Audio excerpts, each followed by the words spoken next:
The arcade cabinet sat in the corner of the thrift store like a forgotten monument. Dust clung to its screen, its buttons stiff from years of sideways. The fluorescent lights hummed overhead, but the machine remained still, as if waiting for someone who remembered it. A 5-year-old boy tugged at his mother's sleeve. "Mom, I want to play that one." She turned, ready to dismiss him until she saw it. Her brother caught Pac-Man. The cabinet was old, older than she was when she first played it. She knelt in front of her son, brushing his hair back gently. "I don't have any coins, baby." His face fell. The disappointment wasn't loud. It was soft, honest, the kind that made a mother's heart ache. "I promise we'll come back," she said. "I've never broken a promise to you." And she hadn't, not once. The boy nodded, trusting her completely. He didn't know why the machine mattered to him. He only knew it felt like a doorway, one he wasn't ready to open yet. Years passed. The boy grew into a 15-year-old named Michael, a kid who rode his skateboard like it was an extension of his body. He wasn't popular. He didn't care. His world wasn't built from friendships or parties or cliques. His world was built from pixels. He woke at 12:30 p.m., early for him, stretching his arms, cracking his neck, doing a handstand in the mirror just to feel the blood rush to his head. He wasn't a perfectionist, but he liked looking put together. It made him feel like he had control over something. He grabbed his skateboard and thundered down the stairs. "Stop running in the house," his mother yelled. "Sorry, gotta catch the bus."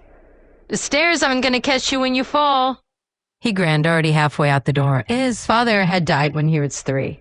His mother raised him alone, and she did it with a kind of fierce softness, always tired, always trying, always loving him more than she loved herself. At school, Michael was the kid who carried a skateboard everywhere. The seniors stared at him like he didn't belong. The freshmen whispered about him like he was a rumor. He sat down in class. "You're late," the teacher said. "Again," Michael sighed. "Can we just start the lesson?" "We're learning about manners today," the teacher snapped. "Something you clearly lack." Michael stared at his desk. He didn't argue. He didn't fight. He just swallowed the frustration like he always did. After class, a girl named Sarah approached him. "You had a rough day," she said gently. He shrugged. "Everyone sees everything. Everyone knows I'm the weird kid who likes Pac-Man." "That's not weird." "It is to them." "You don't have friends?" "I don't connect with people," he said. "I connect with digital things, worlds that make sense." Sarah nodded. "You deserve someone who understands." Michael didn't answer. He grabbed his skateboard and left. He rode straight to the arcade. The camera of the story, if this were a movie, would follow him through the doors, past the neon lights, past the claw machines and pinball tables until it reached the Pac-Man cabinet.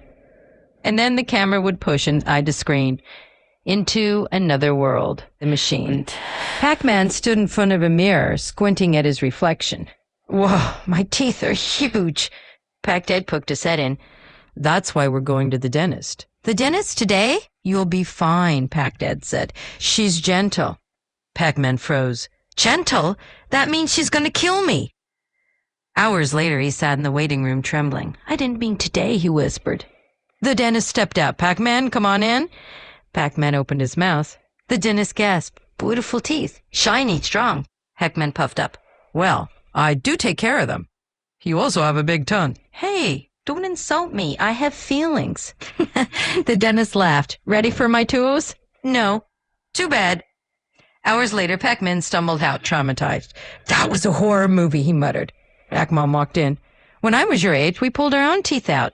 Pac-Man stared. "You expect me to believe that?" She shrugged. "You took it like a man." Pac-Man groaned. "Is this what college is like?" "No," Pac-Mom said.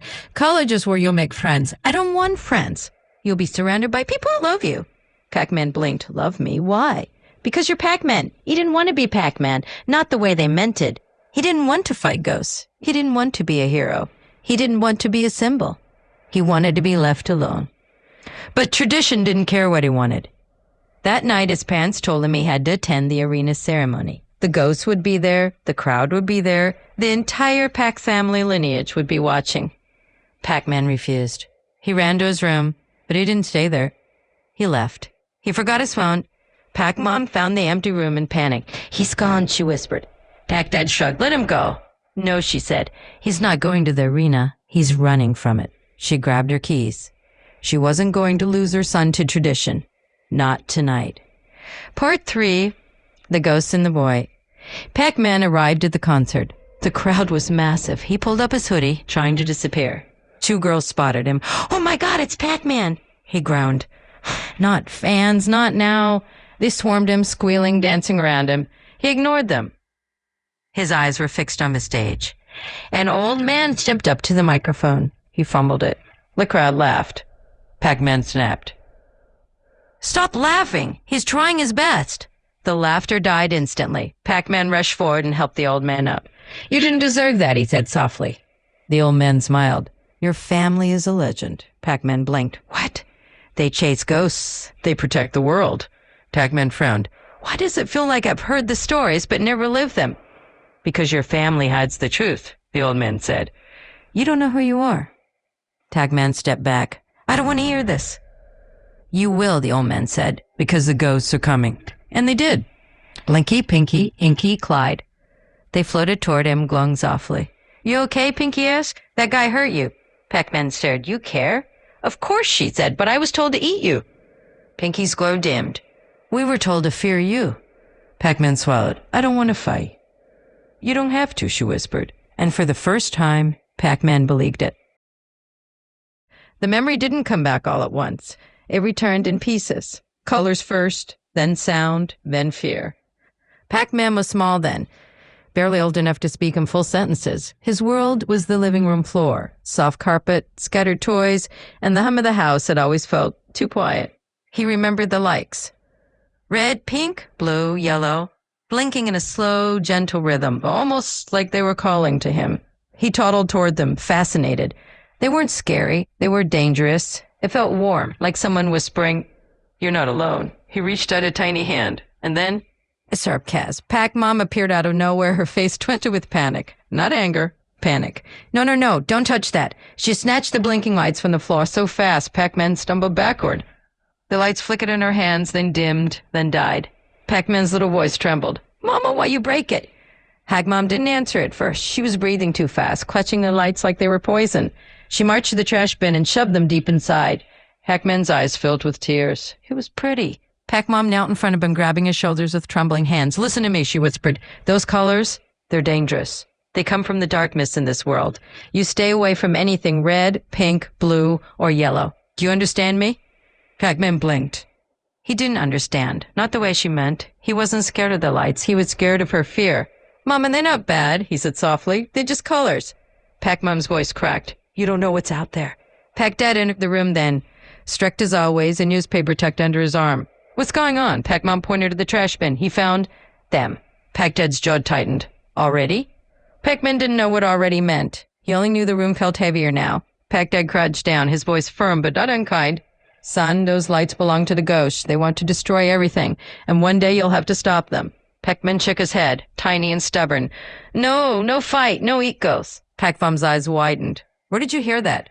"I feel it," Pac-Man said, tapping his chest with his little hand. "Inside." Pac-Dad sighed, rubbing his forehead. "He's too young for this," Pac-Mom whispered.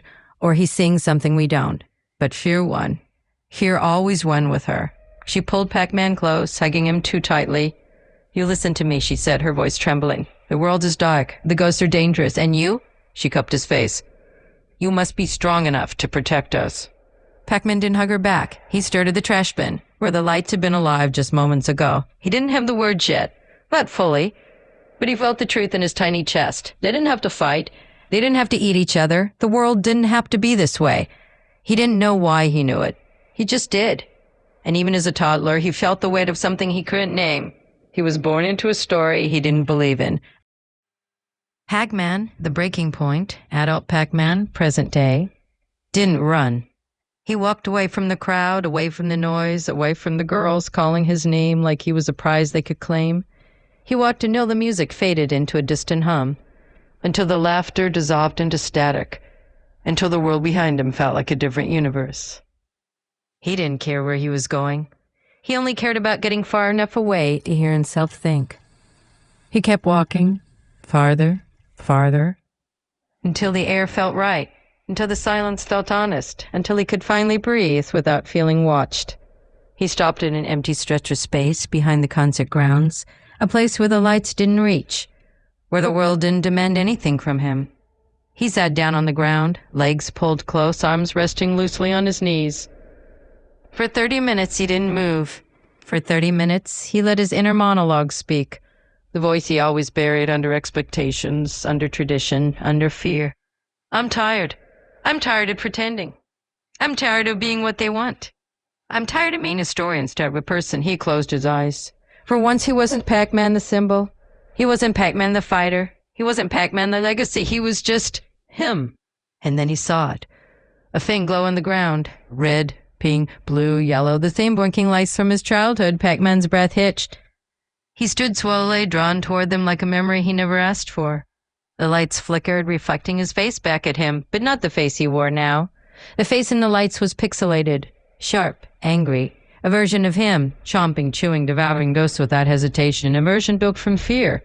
A version built from tradition. A version built from lies. Pac-Man's stomach twisted. No, he whispered. Not this. Not again. The pixel version kept eating, the sound echoing in his head like a nightmare he'd never escaped. Pac-Man's hands shook. He splashed the lights with both palms, scattering them across the ground. Stop, he screamed. The light shattered into fragments, scattering like broken stars. He screamed again, and again, and again, not because he hated the ghosts, but because he hated the version of himself he was told to become. I don't want to be this, he cried. I don't want to be what they said I should be. I don't want to hurt anyone. I don't want to be a monster. His voice cracked, raw and shaking. I'm trying, he whispered. I'm trying so hard to be good, to be myself, to not give in, but it's so hard when the whole world's hesh and bong. A soft glow appeared beside him. Think he floated into view, gentle as moonlight. She didn't wreck him. She didn't interrupt. She didn't tell him to calm down. She just hovered there, her presence warm and steady. Pac-Man wiped his face with the back of his hand. You shouldn't see me like this. Why not? Pinky asked softly. Because I'm supposed to be strong, he said. I'm supposed to be brave. I'm supposed to be the one who chases you. The one who eats you. The one who keeps the world safe. Pinky drifted closer, her glow softening. Who told you this strength means hurting others? Pac-Man swallowed. Everyone. Then everyone was wrong, Pinky whispered. Pac-Man looked at the shattered lights on the ground. I saw myself eating you, he said, in the lights, like I was meant to.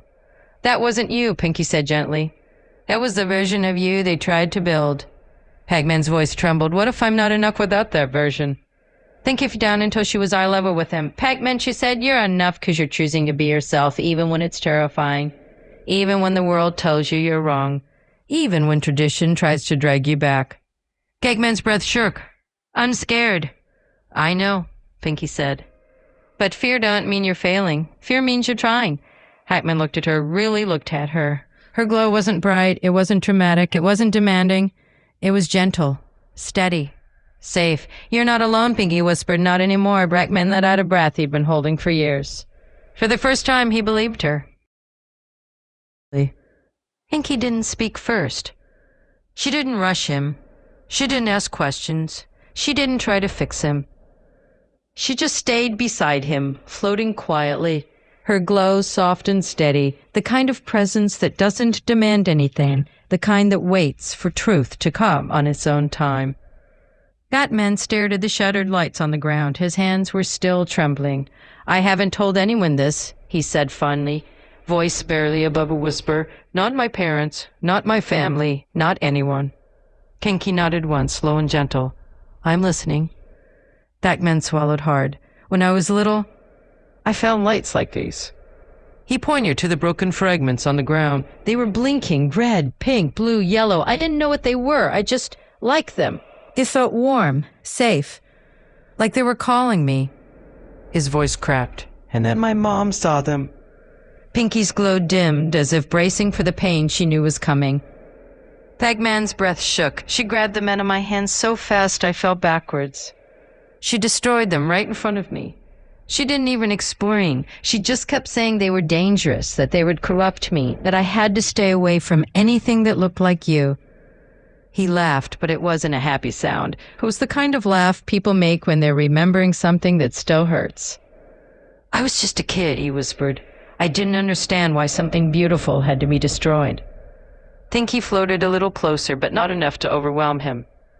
That man continued. My dad told me the ghosts wanted to destroy the world, that I had to grow up strong enough to stop you, that it was my destiny, my duty, my worth. He closed his eyes. I didn't want that. Even as a toddler, I didn't want that. I didn't want to fight. I didn't want to eat anyone. I didn't want to be a weapon. His voice softened into something fragile. But every time I said that, they told me I was wrong. Pinky's glow flickered, not with fear, but with empathy so deep it almost hurt to look at.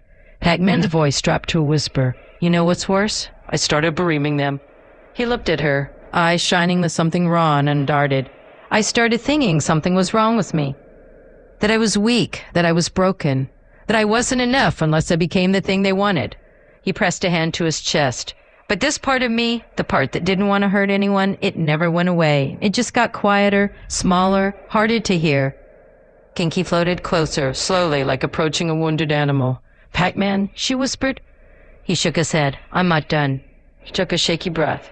I've spent my whole life trying to be good, trying to be myself, trying to hold on to the part of me that doesn't want to fight. But every time I try, someone tells me I'm wrong, that I'm naive, that I'm weak, that I'm disappointing everyone. His voice cracked again. And I'm so tired of trying to be enough for people who never even tried to understand me. Silence. Not empty silence, the kind that holds pain gently without judgment. Pinky floated until she was right beside him, her glow touching the edge of his. She didn't hug him. She didn't reach out. She didn't force closeness. She just let her presence say what words couldn't. Finally, she spoke. Soft, steady, slow. Pac-Man, nothing about you is wrong. He inhaled sharply, like the words that a place had been protecting for years. You weren't weak, she said. You were alone. Pac-Man's eyes filled. And you weren't broken, she continued. You were unheard. A tear slipped down his cheek. And you weren't disappointing, she whispered. You were different, and no one knew how to love that yet. Pac-Man covered his face with his hands. Pinky didn't move. She didn't rush him. She didn't try to stop the tears. She didn't try to make it better. She just stayed. Quiet, present, real. Trust wasn't magical. It wasn't instant. It wasn't cinematic. It was this. A slow, trembling truth shared in the dark. A gentle presence that didn't run away. A moment where someone finally said, I see you, and meant it. Histories finally meet. Pinky didn't speak right away. She stayed beside Pac-Man, her glow soft and steady, the kind of light that doesn't blind, the kind that lets someone breathe. Her presence wasn't loud. It wasn't demanding. It wasn't magical. It was slow, patient, human. Pac had just told her everything. The childhood he never shared, the fear he inherited, the expectations he never chose. His voice was still shaking. His hands were still trembling. His chest still felt tight.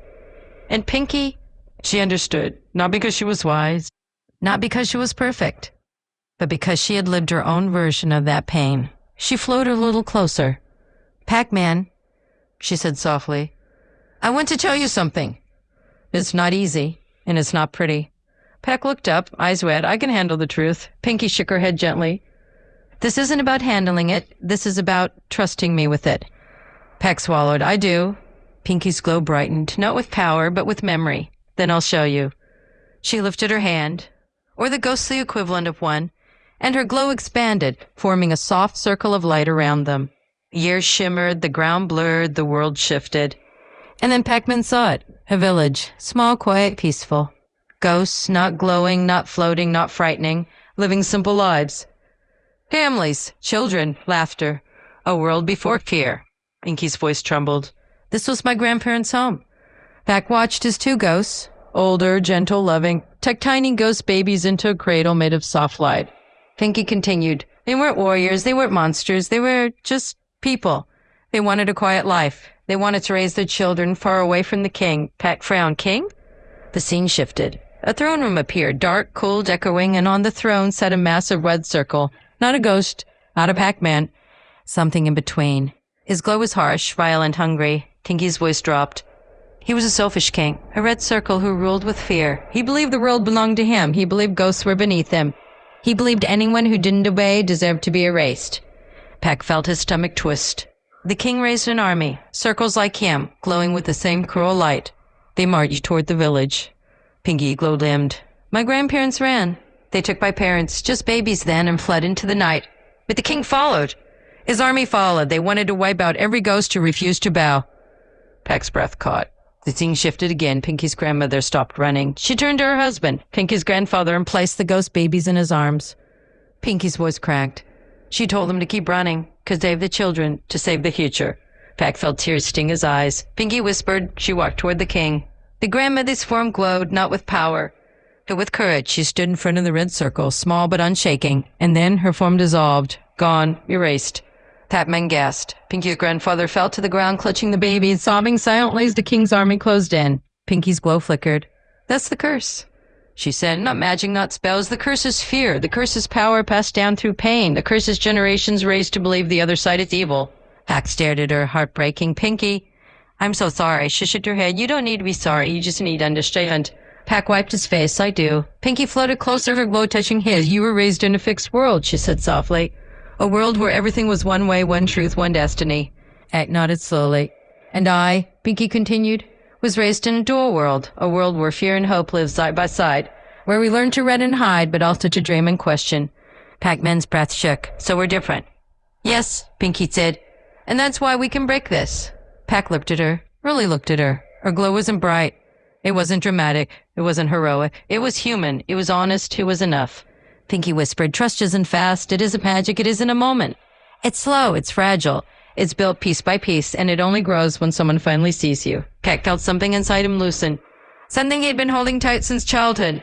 Do you see me? He asked, voice trembling. Pinky's glow warmed. I see you, she said. Not the legend. Not the tradition. Not the weapon. You. Pac closed his eyes. For the first time in his life, he felt free. Far above the city, in a palace carved from red light and shadow, a new king watched through a shimmering portal. His form was a perfect circle, red, bright, polished, but his eyes were hollow, hungry. He was not like the old king. He was worse. The old king ruled with fear. The new king ruled with narcissism, the kind that demanded admiration, obedience, and emotional submission. He wanted everyone to be dual-natured like him. Not balanced duality, not healthy duality. Cold duality. Weaponized duality. Duality that bends others into tools. And he had found his target. Pac-Man. A fixed-natured soul. Stable, steady, predictable, honest. Exactly the kind of person a manipulator wants to break. The king smirked. He's perfect, he whispered. A fixed heart is the easiest to twist. He stepped through the portal. His form shifted, shrinking, reshaping, smoothing into the shape of a young man Pac-Man's age. He pulled a black hoodie over his head. His red glow dimmed to a soft, harmless shade. He looked like someone Pac-Man might trust. Someone Pac-Man might pity. Someone Pac-Man might listen to. And that was the point. Pac-Man and Pinky walking home. Pac-Man and Pinky walked side by side through the quiet streets, their glows faint in the night. Pac-Man looked calmer but fragile, like someone who had finally let himself break and was still learning how to breathe again.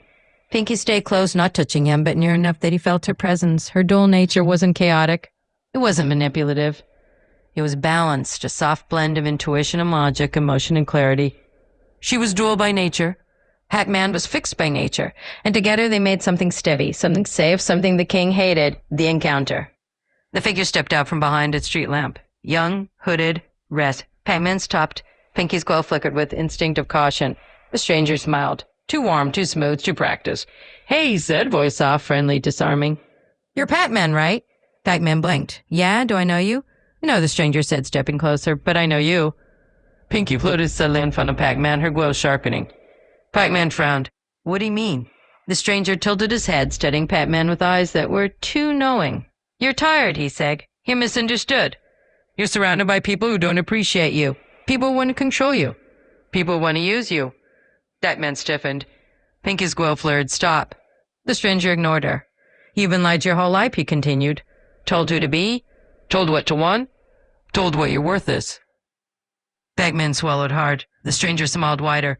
I get it, he whispered. Because I'm just like you. Pinky stepped forward sharply. No, she said, you're nothing like him. The stranger's eyes flicked to her, cold, calculating. Ah, he said softly, the dual-natured ghost, the one who thinks she can protect him. Pinky didn't move. Pac-Man's voice trembled. What do you want? The stranger stepped closer. Too close. I want to help you, he said. I want to show you who you really are. Not the version your parents forced on you, not the version tradition demands, the real you. Pac-Man hesitated. The stranger saw it and smiled like a predator. You're fixed, he said. Stable, predictable, loyal. That makes you easy to hurt and easy to guide. Pinky's glow snapped bright. Pac-Man, she said from his step back. Pac-Man did. The stranger's smile faltered just for a moment. Then he leaned in, voice dropping to a whisper meant only for Pac-Man. You think she understands you? He murmured. She doesn't. She can't. She has dual. She'll always be two things at once. She'll never be steady enough for you. Think his eyes widened, not with fear, but with fury. Enough, she said, stepping fully between them. You don't get to weaponize his nature. The stranger's expression twisted. Oh, but I do, he hissed, because fixed souls break beautifully. Pac-Man flinched. Pink Gizmo surged, forming a barrier of soft pink light between Pac-Man and the stranger. You don't get to touch him, she said. You don't get to trust him. You don't get to use him. The stranger's smile returned, colder now. Dual nature pretending to be fixed, using Eric Howardor, all Piggy didn't blink. Dual doesn't mean weak, she said. Dual doesn't mean manipulable. Dual doesn't mean yours. Pac-Man stared at her, stunned, shaken, moved. The stranger stepped back, eyes narrowing. This isn't over, he said. I'll be back for him. Pinky's bow sharpened like a blade. Hey, I'll be here. The stranger vanished into red smoke. Pac-Man exhaled shakily. Pinky, why did you... She turned emerald, softening again. Because even a dual-natured person can be fixed, she said. When it comes to protecting someone they care about. Pac-Man's breath caught, and for the first time he realized. Pinky wasn't just dual. She wasn't just intuitive. She was loyal, she was steady, she was brave, and she saw him. Not as a weapon, not as a legacy, not as a fixed soul to manipulate, but as a person. The nightmare, 2:30 a.m. The moment Pac-Man stops being silent, Pac-Man didn't wake up screaming. He woke up silent. The nightmare had been too familiar to scream about. He tossed in bed, breath shallow, sweat cold on his skin. The dream still clung to him, the maze, the walls, the endless corridors. Pinky had been there, calling him in. Her glow soft, inviting. But behind her voice, another voice whispered, You can't hide from who you will become. Pac-Man jolted awake. Not panicked, not crying, not shaking, just done. He sat up slowly, the darkness of his room settling around him like a heavy blanket. He swung his legs over the side of the bed and slipped on his slippers with mechanical precision. He walked to the mirror. The reflection stirred back, tired eyes, clenched jaw. A face that looked older than he felt. He didn't blink. He didn't look away. He just stared at himself like he was finally seeing the truth he'd been avoiding. A soft knock came from the doorway. Pac-Man? Pac-Mom's voice was small, hesitant. He didn't turn. She stepped inside, her robe wrapped tight around her, worry edged into every line of her face. I heard you moving, she said. Are you okay? Pac-Man kept staring at the mirror. I had a nightmare. Pac-Mom sat on the edge of his bed. Do you want to talk about it? Pac-Mom politely turned to her. No, he said. I want to talk about everything else. Pac-Mom blinked. Everything else? Pac-Man walked toward her. Slow, deliberate. I'm tired, he said. Not physically, not from nightmares. I'm tired of being shaped, molded, controlled, Pac-Mom's breath caught. Pac-Man, we never... Yes, he said sharply. You did. She froze. Pac-Man's voice wasn't loud. It wasn't cruel. It wasn't disrespectful. It was honest. You raised me to think one way, he said. One side, one truth, one destiny. You told me ghosts were evil. You told me I had to fight. You told me I had to be strong in the way you defined strength. Pac-Mom swallowed. We were trying to protect you. No, Pac-Man said. You were trying to control me. Pac-Mom's eyes widened. Pac-Man continued, voice steady, unwavering. I don't want to think two sides. I don't want to be dual. I don't want to be twisted into something I'm not. I want to think one way, my way. I want my view to matter. I want my voice to matter. I want my choices to matter. Pac-Mom was, your choices always mattered. No, Pac-Man said again, firmer. They didn't. Not when you destroyed the lights. Not when you told me who to fear. Not when you told me who to be. Not when you pushed me toward the arena. Not when you ignored what I felt. Pac-Mom's lips trembled. I didn't know you felt this way. Pac-Man's jaw tightened. That's the problem, he said. You never asked. Pac-Mom's breath hitched. Pac-Man stepped closer, but not aggressively. Jace, truthfully, I'm not angry at you, he said. I'm angry at everyone who tried to control me. Everyone who tried to decide my worth. Everyone who told me I had to be something I'm not. Pac-Mom stared at him, frozen. Pac-Man's voice softened, not gentle but real. I love you, he said, but I'm not living your fear anymore. I'm not living Dan's expectations. I'm not living tradition. I'm not living the story someone else wrote for me. Pac-Mom's eyes filled with tears. Pac-Man looked at her. Really looked at her. I'm living mine. Silence. Not empty silence, the kind that breaks something open. Pac-Mom didn't yell. She didn't argue. She didn't defend herself. She just sat there, frozen in shock, realizing for the first time in her life that her son had been carrying a weight she never saw, a weight she helped build.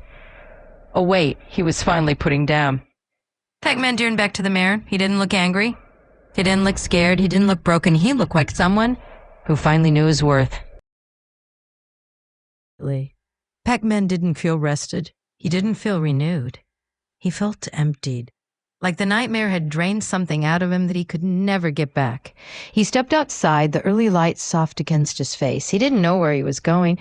He just needed to move, to breathe, to exist without someone telling him how.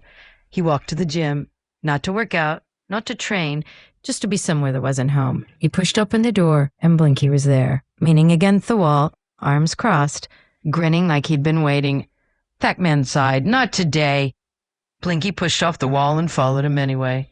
"Too bad," he said. "You need this." Pac-Man clenched his jaw. "I don't need anything from you." Blinky shrugged. "You don't have to like me, but you're gonna hear me." Pac-Man kept walking. Blinky kept following. Finally, Pac-Man snapped, "What do you want?" His voice echoed through the gym. "I want you to stop pretending you're fine," Blinky said. "I want you to stop carrying everything alone. I want you to stop thinking your worth comes from being the good one." Pac-Man froze. Blinky stepped closer. "You're fixed," he said. "You think one way. You feel one way. You commit one way. And that's not a flaw. That's not weakness. That's not something to change." Pac-Man's breast shook. Blinky's voice softened, not gentle, but honest. "Dual people like me, we bend, we shift, we adapt. Sometimes too much. Sometimes we're not other we I. And we look at fixed people like you and think, God, I wish I could be that today." Pac-Man blinked hard. Blinky continued, "But you keep trying to be dual for everyone else. You keep trying to bend, to please, to adapt, to make everyone happy, and it's killing you." Pac-Man's throat tightened. Blinky stepped even closer. "You don't need two sides," he said. "You don't need to be dual. You don't need to be everything for everyone. You just need to be you. One side, one truth, one voice." Pac-Man's fist clenched. "And if someone doesn't like that," Blinky said, "then they don't deserve you." Pac-Man's breath broke. And then he exploded. Not a Glinky, not a Pinky, not at his parents, at everything. He stormed outside, grabbed the nearest tree, and chomped it clean in half, not out of violence, but out of years of swallowed anger, finally finding a place to go. The ground shook, leaves scattered, silence followed. Then a door opened. Blackman's grandmother stepped outside, pushing his great-grandmother in a wheelchair. Both of them looked terrified. "Blackman?" His grandmother cried. "You can't! You shouldn't! And you mustn't!" She started rambling, frantic, trying to explain tradition, fear, history, expectations, all the things Pac-Man endured his whole life. And then Pinky appeared, with Clyde and Inky. Winky floated straight to Pac-Man's side, her glow sharp, protective. "Stop," she said to the family, "all of you, stop talking at him." Pac-Man's grandmother froze. Pinky continued, voice steady. "He's not dangerous. He's not broken. He's not losing control. He's finally speaking." Pac-Man inhaled sharply, and then he let go. The longest, angriest rant of his life poured out of him, not screaming, not wild, but truthful, furious, clear. "I'm done being told who I am. I'm done being shaped by fear. I'm done being your tradition. I'm done being your weapon. I'm done being your story. I'm done being quiet so everyone else can feel comfortable." His voice shook the air. "I have one voice, one truth, one way of thinking, and that's enough. I'm not dual. I'm not meant to be dual. I'm not meant to bend for everyone else. I'm fixed, and that's not a flaw. That's not a weakness. That's me." His grandmother's mouth fell open. His great-grandmother's hands trembled on the wheelchair. Pinky's glow softened, proud, steady, unwavering. Pac-Man continued, breath ragged. "I'm tired of being controlled. I'm tired of being told what to fear. I'm tired of being told what my worth is. I'm tired of being told who to be. I'm tired of being told I'm wrong for wanting one clear path." He pointed to his chest. "This is my life, my identity, my worth, and I'm not letting anyone take that from me again." Silence. Not fearful silence, not angry silence. Stunned silence. Pac-Man's grandmother stared at him, not furious, not centered, but shocked. She had never heard him speak like this. She had never known he felt this way. She had never realized how much he'd been holding inside. Pinky stepped closer, her glow brushing against Pac-Man's. "You heard your voice," she whispered, and it was right. Pac-Man exhaled, long, shaky, fraying. For the first time in his life, he allied himself. The next day, the anger that finally speaks. Pac-Man stands his ground, loud, furious, unmovable. Morning lights build into the house, soft and quiet, the kind of light that didn't match the storm building inside Pac-Man's chest. He walked downstairs with a clarity he had never felt before. Not calm, not peaceful, but certain. He wasn't confused anymore. He wasn't scared. He wasn't bending. He knew exactly who he was. Hackdad was waiting at the kitchen table, a stack of arena paperwork in front of him. His jaw was tight, his eyes sharp, his posture stiff with expectation. PAC Mom hovered behind him, anxious, wringing her hands. Patman walked in. PAC Dad slammed the paperwork onto the table. The sound echoed like a gunshot. Hatman didn't flinch, not even a blink. PAC Dad leaned forward. "You're joining the arena today. No more running, no more excuses." Patman stared at him, steady, unshaken. "I know," he said. Patman gasped. You're agreeing?" Patman nodded once, "But not for you." PAC Dad's eyes narrowed. "What's that supposed to mean?" Patman stepped closer, voice rising, not shaky, not uncertain, but furious in the way only someone who finally knows their worth can be. "I'm joining the arena," he said, "because I'm going to prove the world can change. I'm going to prove that tradition is wrong. I'm going to prove that I don't have to become what you want." PAC Dad slammed his fist on the table. "You don't understand what's at stake," Patman exploded. "No, you don't understand." His voice shook the walls. "You think this is about destiny, about duty, about some ancient story you keep forcing on me. It's not." Patman stepped back, startled. Patman kept going, louder, angrier, truer. "I'm not joining because I want to fight. I'm not joining because I want to kill. I'm not joining because I believe in your fear." He pointed at his chest. "I'm joining because I believe in me." PAC Dad opened his mouth. The Patman cut him off with a roar. "You raised me to think one way, your way. You raised me to fear the ghosts. You raised me to believe my worth came from violence. You raised me to believe I had no choice," he said closer, eyes blazing. "But I do have a choice, and I'm choosing to stand my ground." One whispered, "Patman, please." Patman turned to her, voice cracking with raw pain. "I'm not angry at you. I'm angry at everyone who tried to control me, everyone who tried to shape me, everyone who told me I had to be something I'm not." He looked between them, his parents, his history, his inheritance. "I'm fixed," he said. "I think one way. I feel one way. I commit one way, and that's not a flaw. That's not a weakness. That's my strength." PAC Dad's face fell. Patman continued louder. "You want me to be dual. You want me to bend. You want me to break. You want me to become something cold and twisted so I fit your story." He shook his head. "Now I'm not doing that. I'm not becoming that. I'm not letting anyone rewrite who I am." Hatmon's eyes filled with tears. Beckman's voice softened, but only in tone, not in power. "I'm joining the arena to show the world that a fixed-natured person can change everything without changing themselves." He took a breath, deep, steady, final. "I'm joining to prove that I don't have to become a monster to matter." Silence. PAC Dad stared at him, not angry, not willing, not commanding, just stunned, covered her mouth, frozen in shock. Patman stood there, chest heaving, eyes burning, voice still echoing in the room. For the first time in his life. He wasn't the child. He wasn't the legacy. He wasn't the weapon. He was the one holding the ground. Don't feel right. The moment he takes the driver's seat of his own life. Patman walked out of the house without looking back. He didn't slam the door, he didn't stomp, he didn't shake, he just moved with a quiet, terrifying certainty, the kind that comes from finally knowing your worth. He got into the driver's seat, not the passenger seat, not the back seat, not the place where he'd been pushed his whole life, the driver's seat. He sat there for a moment, hands on the wheel, breathing slowly. Pinky slipped into the passenger seat, her glow soft, steady, respectful of the silence. She didn't speak. She didn't guide. She didn't tell him what to do. She just sat beside him, present, loyal, fixed in her own way. Patman shuttered the engine. The drive was quiet. Not tense, not awkward, just quiet. The kind of quiet where someone is finally alone with themselves, even with another person in the car. The kind of quiet where a fixed-natured soul finally feels the world stop pulling at them. Pinky watched him from the corner of her eye. Not worried. Not scared, just aware. He wasn't spiraling. He wasn't breaking. He was preparing. Behind the gates. The arena gates towered above them, ancient and humming with the weight of tradition. Patman parked the car, stepped out, and walked toward them with slow, deliberate steps. Pinky followed, silent. He stood in front of the gates. He didn't puff his chest. He didn't crack his knuckles. He didn't hive himself up. He just stared at the ground. Still, rugged, fixed. Every dual-natured person in the crowd felt something shift inside themselves, a longing, a recognition, a wish to be that steady. Every fixed-natured person felt seen, finally, deeply, painfully seen. The gates opened. Pac-Man didn't move.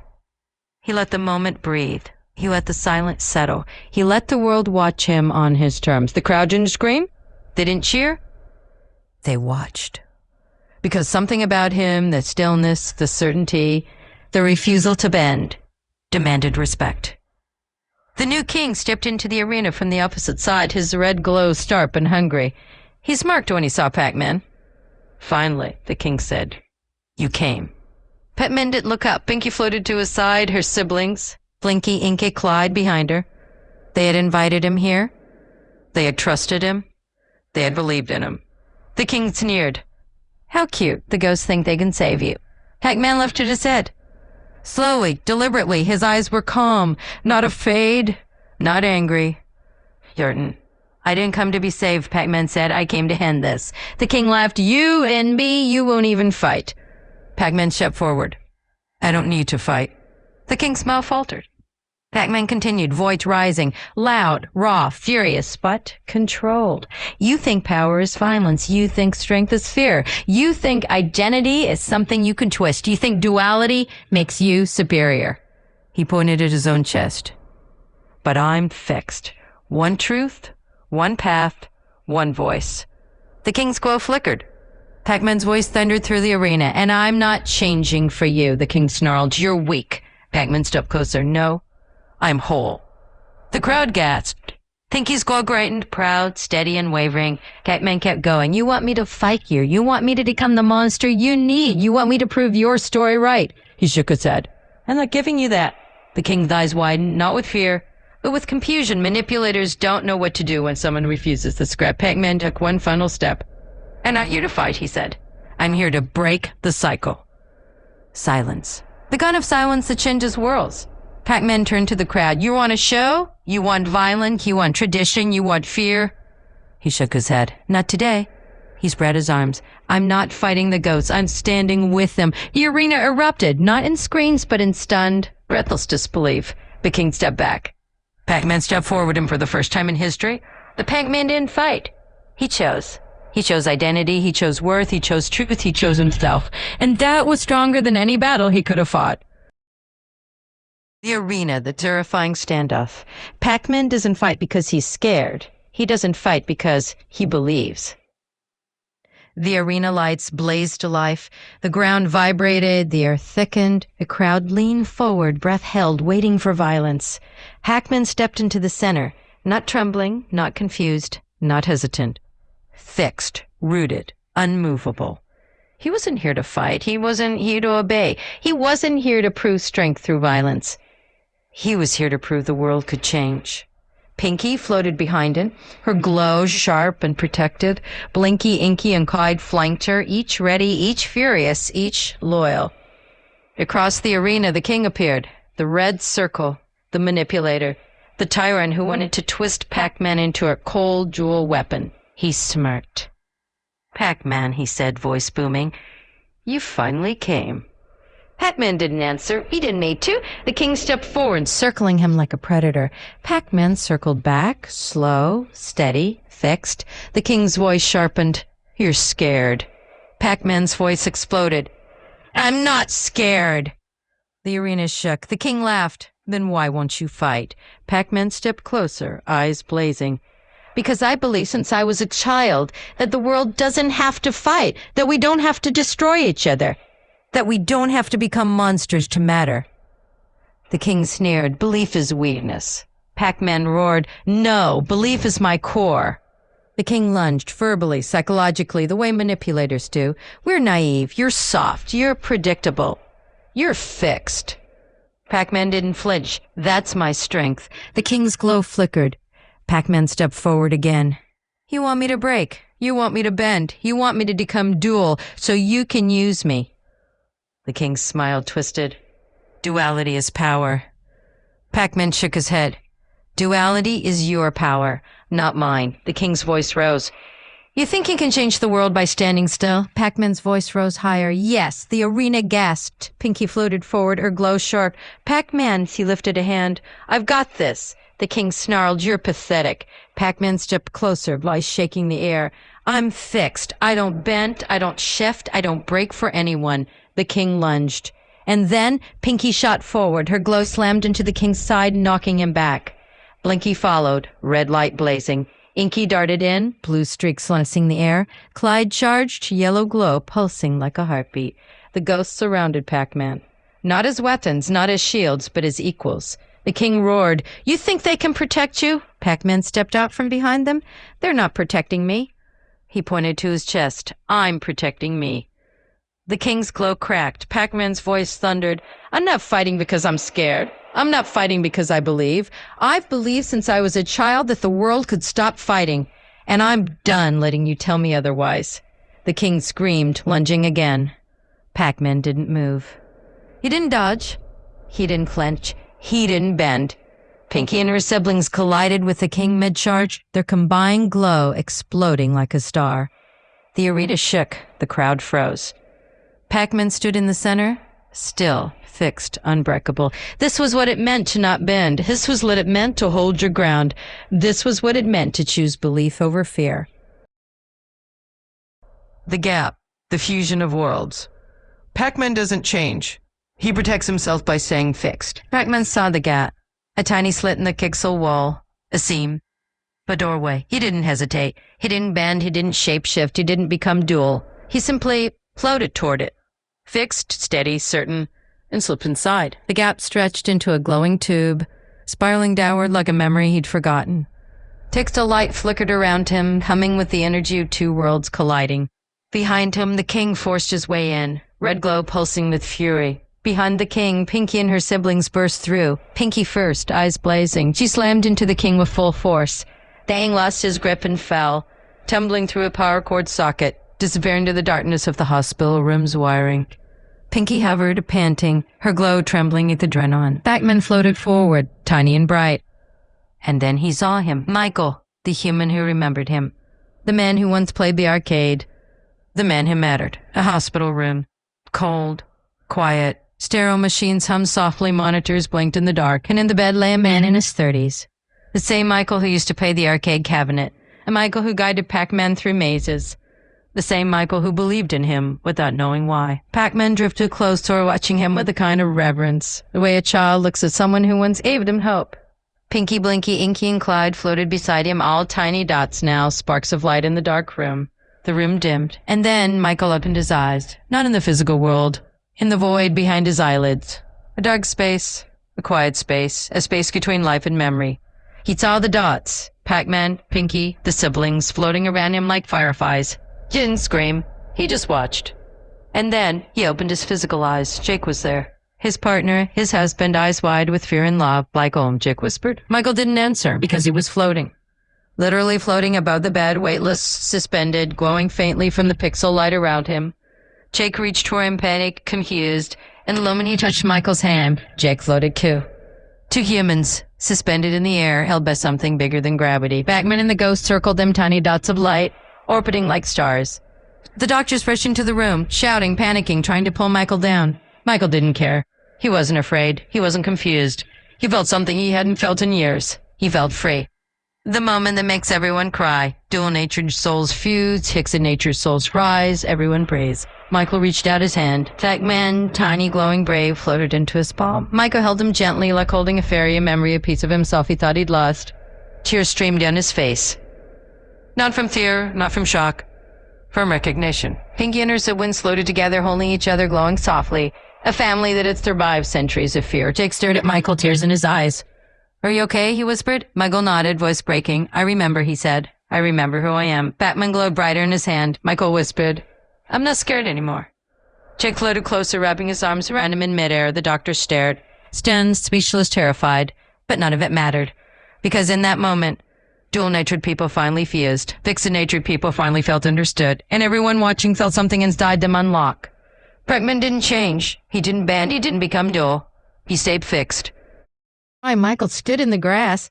Barefoot, breathless, laughing through tears as Pac-Man, tiny, glowing, very bright, zipped around him like a spark of childhood he'd thought he'd lost forever. He chased Pac-Man down the street like a kid who finally remembered what joy felt like. Pac-Man darted around him, circling, teasing, glowing brighter every time Michael laughed. Michael stumbled into the grass, falling onto his back, chest heaving with laughter and tears. Pac-Man crawled across his shirt, tiny feet tapping lightly, exploring him like a curious little creature. Michael whispered, voice trembling, "I missed you. I didn't know how much." Pac-Man glowed softly, crawling into Michael's palm. Pinky and her siblings floated nearby, smiling. A family watching a reunion across worlds. But then Pac-Man's glow dimmed. Michael's smile faltered. "You have to go back, don't you?" Pac-Man nodded. Michael's breath broke. He held Pac-Man tighter, not to trap him, but because letting go hurt more than he expected. The Pac-Man didn't struggle. He didn't pull away. He simply rested there, fixed, steady, loyal. Michael sobbed quietly, honestly, and opened his hand. Pac-Man floated upward. Pinky, Blinky, Inky, and Clyde surrounded Michael, glowing like a constellation. They lifted him gently, letting him fly one last time. Weightless, free, held by the same magic that once lived in arcade screens. Nurses and doctors ran outside, stunned, whispering, pointing. But none of it mattered. Michael wasn't afraid. He wasn't embarrassed. He wasn't confused. He was alive. He was remembered. He was himself. They lowered him slowly to the ground, soft as a goodbye. That's where Michael digs in his heels and refuses to let go of his truth. Neighbors whispered. Doctors questioned him. People called him crazy. Michael didn't care. He brought his old arcade cabinet home, the one he played as a kid, and placed it in his living room like a shrine to the part of himself he'd forgotten. He spoke to Pac-Man through the screen. He laughed, he cried, he remembered, he dug in his heels. Deeply, stubbornly, beautifully, refusing to let the world shame him out of the truth he'd finally reclaimed. Usmore, the King's End, the curse breaks. In the hospital, the Red Circle, the King, tried to crawl out of the power socket. A surge of electricity hit him, a flash, a crack, a burst of red light, and then, nothing. The crush shattered the kingdom and PAC world collapsed like a broken illusion. The ghosts felt at first a weight lifting off their chests, a freedom they'd never known. Pac-Man felt it too, a silence where fear used to live. Michael's final transformation, the beautiful ending. That night, Michael fell asleep beside the arcade cabinet, hand resting on the joystick like he used to as a kid. He dreamed, but it wasn't a dream. He woke up standing in a glowing maze, pixel walls stretching into infinity, colors humming softly. He looked down at his hands. They were pixelated, human, whole. Pac-Man stood beside him. Full sight now, glowing, smiling. Michael reached out. Pac-Man took his hand. They walked together through the maze, not player and character, not human and pixel, but friends. Pinky floated beside them, smiling warmly. Blinky, Inky, and Clyde followed, laughing, nudging each other, welcoming Michael like he'd always belonged. Pac-Man's family appeared. Parents, grandparents, cousins, all glowing, all curious, all accepting. Michael stood there, overwhelmed, tears in his eyes. Pac-Man squeezed a hand. Michael whispered, "I'm home." And for the first time in both worlds, everyone was free.